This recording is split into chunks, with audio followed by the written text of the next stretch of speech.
this season on Hardline.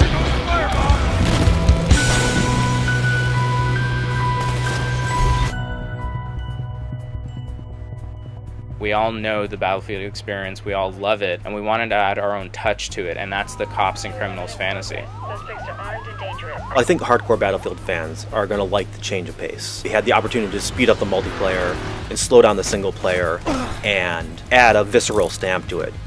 Hardline includes a lot of traditional Battlefield modes like Conquest and Team Deathmatch, but also we added 5 new game modes that all talk to the theme of cops and criminals. We're tying a hostage. We iterated through a lot of different modes. We did a lot of different play testing. We play test our game every day. I think they're gonna try a zip line from the roof, but we can cover it if we stay on this street. I got that angle covered. They're coming up here. Price is down, price is down. Oh, I'm down, I'm down. They had an extra player. Wasn't fair. Legs go up in the air. This is something different for the Battlefield franchise. I think it's going to add a new energy in a way that's going to surprise a lot of people. We did that with a lot of the modes that we added in, like Heist and Rescue and Crosshair. And we did that with a lot of the gadgets we added in too. Using grappling hooks and using zip lines to move around the space really quickly is one of my favorite things. The zip line or the grapple hook really help us get around the map more. They help us get around the map faster. That adds to the gameplay, especially in maps like Downtown where you have a bunch of different heights and you want to get between them very quickly. Building up spaces with lots of interesting opportunities for the player to move around and navigate and to find new ways to play and to leverage the new mechanics that we've been adding. So this is the projects area where we spend a lot of time teaching the player the mechanics of the game. You do your big stakeout right out here. It's your first opportunity to really use the scanner.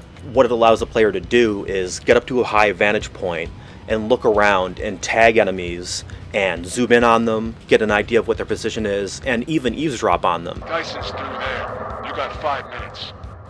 All I need.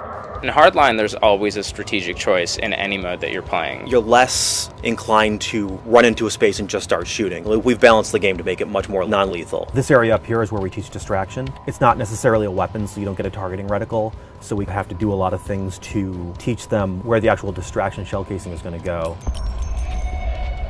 Nice.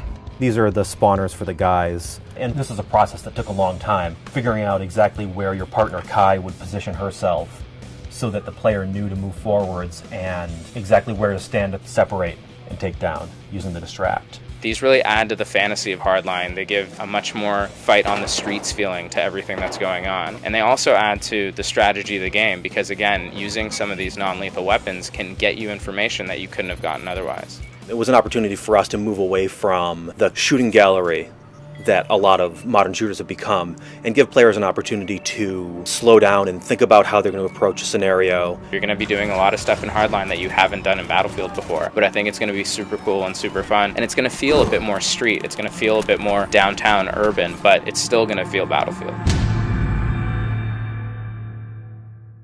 Zach Wilson eats babies. So Ben said I like to eat babies. That's hilarious because Ben looks like a giant baby.